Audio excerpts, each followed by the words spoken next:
इस वीडियो में हम लोग देखेंगे कि आप कैसे अपना निवास प्रमाण पत्र या डोमिसाइल सर्टिफिकेट कैसे बनाएंगे। सबसे पहले आप गूगल खोलने के बाद यहाँ पे आप ई डिस्ट्रिक्ट और जो भी आपके राज्य का नाम है उसको आप लगा के सर्च करेंगे। सर्च करने के बाद ऊपर जो पहला यूआरएल आ रहा है उसको ओपन करेंगे। ओपन करने के बाद इस तरह का कुछ ई डिस्ट्रिक्ट का पोर्टल है। इसमें इधर सबसे राइट साइड में ऊपर एक लॉगिन का बटन आ रहा है। इस पर आप जैसे ही जाएंगे तो उसमें जो दूसरे नंबर का जो ऑप्शन है सिटीज़न लॉगिन ई साथी, उस पर क्लिक करेंगे। अच्छा, इस पे जो लोग पहली बार आ रहे हैं तो वो न्यू रजिस्ट्रेशन के लिए इस पर जाएंगे। न्यू रजिस्ट्रेशन के बाद आप कोई भी एक नई आईडी अपनी बनाएंगे। यहाँ पे लेट से मैं बना रहा हूँ ABC007। चेक अवेलेबिलिटी करेंगे। ये लॉगिन आईडी प्रयोग के लिए उपलब्ध है। ओके, आप ये लॉगिन आईडी बना रहे हैं, आप आपका जो भी नाम है ना, आप वो यहाँ पे डालेंगे। फिर आप आपकी जो जन्म तिथि है, लेट से आपका जन्म 2000 में हुआ है तो आप उसको यहाँ पे जल्दी से सेलेक्ट करेंगे और 1 जनवरी 2000 उसको सेलेक्ट करेंगे। देन आप अपना जो भी आपका वो जेंडर है उसको सेलेक्ट करेंगे। उसके बाद आप अपना पूरा यहाँ पे पता जो भी है उसको टाइप करने के बाद आप अपना पिन कोड यहाँ पे डालेंगे। उसके बाद आपका जो भी ज़िला है ना, जो भी आपकी सिटी है उसको आप सेलेक्ट करेंगे। उसके बाद ईमेल आईडी ये ऑप्शनल है, बट मोबाइल नंबर आपको अपना यहाँ पे डालना है तो आपने ये अपना मोबाइल नंबर डालेंगे। मोबाइल नंबर डालने के बाद सेंड OTP पे क्लिक करेंगे। OTP सेंड के बाद एक OTP टेक्स्ट द्वारा आपके मोबाइल नंबर पे आएगा। वो OTP आप यहाँ पे डालेंगे। 8 डिजिट का वो OTP होगा। उसके बाद आप वैलिडेट OTP पे क्लिक करेंगे। वैलिडेट OTP क्लिक करने के बाद नीचे जो टेक्स्ट आ रहा है उस पर क्लिक करने के बाद आप सबमिट पे क्लिक करेंगे। सबमिट पे क्लिक करने के बाद आप अपना आईडी पासवर्ड सेट करेंगे। लॉगिन आईडी बनाने के बाद आप यहाँ पे लॉगिन ऑप्शन है डायरेक्ट, फिर आपको साइन अप की ज़रूरत नहीं है, लॉगिन करेंगे।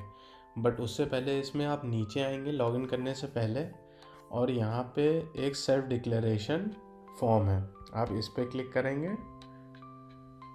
ठीक है, और इसको आप डाउनलोड करके इसका प्रिंट लेने के बाद आप यहाँ पे मैं में अपना नाम, देन आप अपने हस्बैंड या फादर का नेम, यहाँ पे आप अपनी एज एंड ईयर लिखेंगे और आपका जो भी ऑक्यूपेशन है, जो व्यवसाय है, आप जॉब करते हैं, सरकारी जॉब है या कुछ नहीं करते, वो लिखेंगे।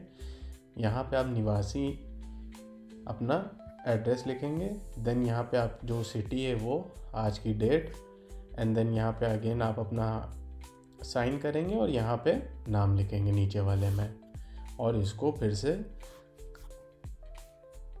स्कैन करके आप अपने जहाँ पे जिससे भी फॉर्म भर रहे हैं उसमें रख लेंगे, ताकि जब ये हम आगे फॉर्म ये भरेंगे पूरा डोमिसाइल तो उसमें ये फॉर्म अपडेट करना पड़ेगा आपको।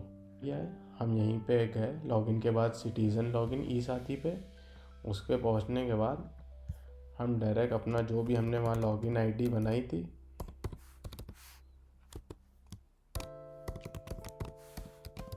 उसका पासवर्ड और सिक्योरिटी कोड लिखेंगे जो नीचे आ रहा है, सिक्योरिटी कोड जो इस बॉक्स में आ रहा है। सबमिट करेंगे। आप इस पोर्टल को इस तरह से कुछ दिखेगा। मैंने इंग्लिश वर्जन सेलेक्ट कर रखा है इसलिए सारी चीज़ें इंग्लिश में आ रही हैं। ठीक है, आपका अगर हिंदी में आ रहा है या आपको इंग्लिश में इसको सेलेक्ट करना है, ये सबसे ऊपर यहाँ पे देखिए गूगल जहाँ पे URL आ रहा है ये यहाँ पे लैंग्वेज का आ रहा है, तो मैं इसको इंग्लिश में करा है। ठीक है, इसलिए यार अगर मैं इसको हिंदी में कर दूंगा तो ये सब हिंदी में आने लगेगा। तो ये एड्रेस प्रूफ है, एप्लीकेशन फॉर्म एड्रेस प्रूफ, तो हम लोग ये बनाएंगे अभी। एड्रेस प्रूफ पे जैसे ही आप क्लिक करेंगे निवास प्रमाण पत्र के लिए इस तरह का एक विंडो खुलेगा जिसमें आपको अपना आधार नंबर लिखना है पहले।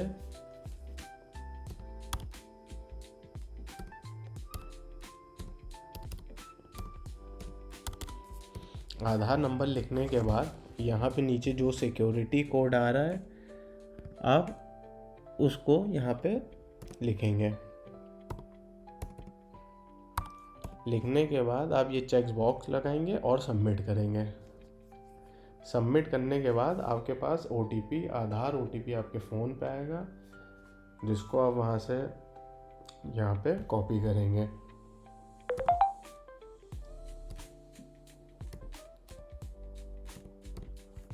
कॉपी करने के बाद सबमिट करेंगे। सबमिट करने के बाद ओके इस पर, और नाम जो है आपका ऑटोमेटिकली वहाँ से आधार में जो है वो फेच होकर यहाँ पर आ जाएगा। लेकिन उससे नाम से ऊपर पहले एरिया, अगर आप रूरल एरिया मतलब गांव के हैं तो उसमें आप ये सेलेक्ट करेंगे, और अगर आप शहर से भर रहे हैं तो दूसरा वाला ऑप्शन स्थानीय या अर्बन पे क्लिक करेंगे,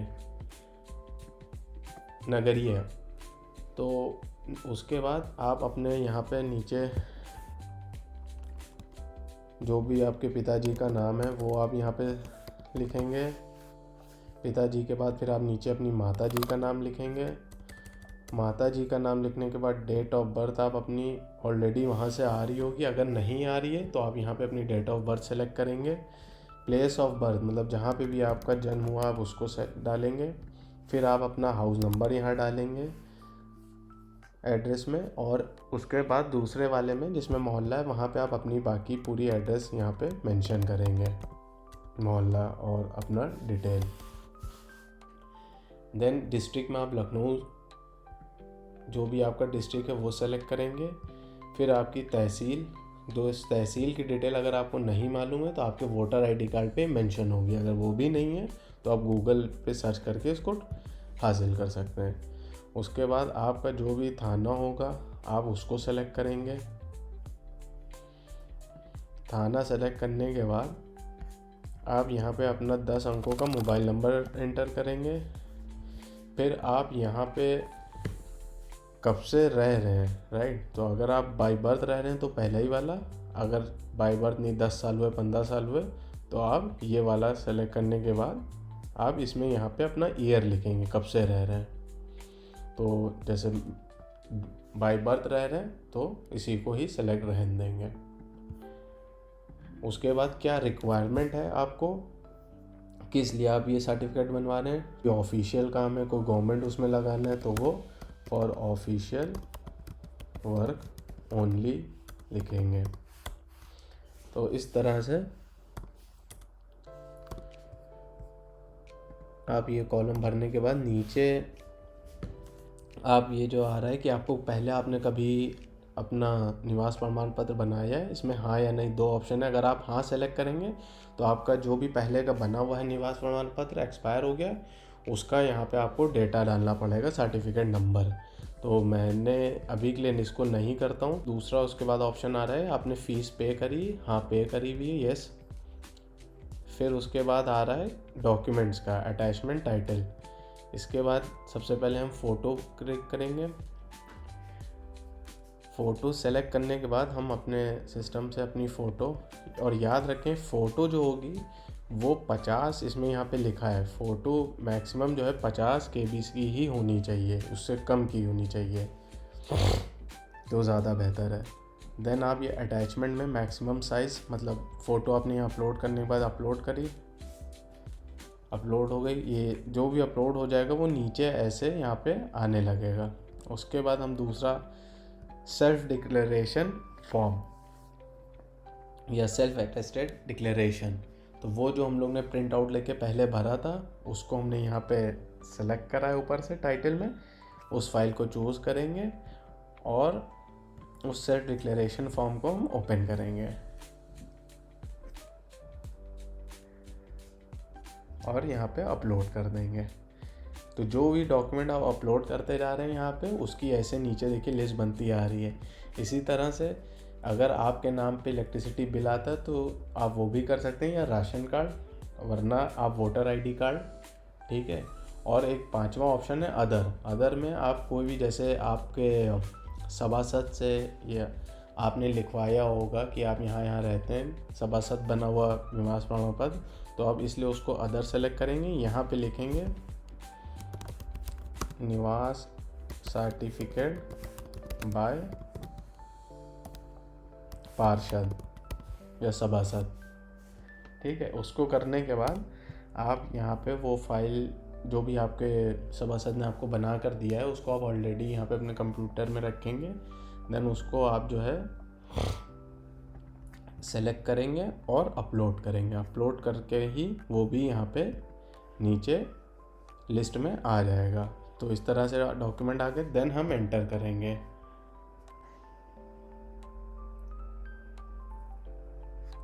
ये इस तरह से कुछ फॉर्म आएगा।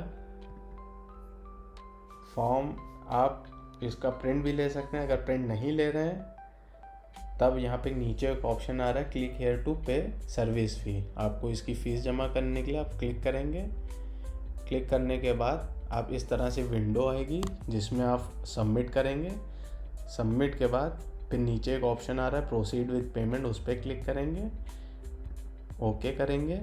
ओके करने के बाद यहाँ पे आप डेबिट कार्ड से QR कोड या किसी भी ज़रिए से, ये 15 रुपये होते हैं, ठीक है। 15 ही रुपये आपको यहाँ पे पे करना है। जैसे मैं UPI से QR कोड कर रहा हूँ, ये मैं स्कैन करूँगा और स्कैन करने के बाद जैसे ही मैं पेमेंट पे करूँगा ये ऑलरेडी आपको सर्विस नंबर पहले ही उसका मिल चुका था और ये आपका बन जाएगा।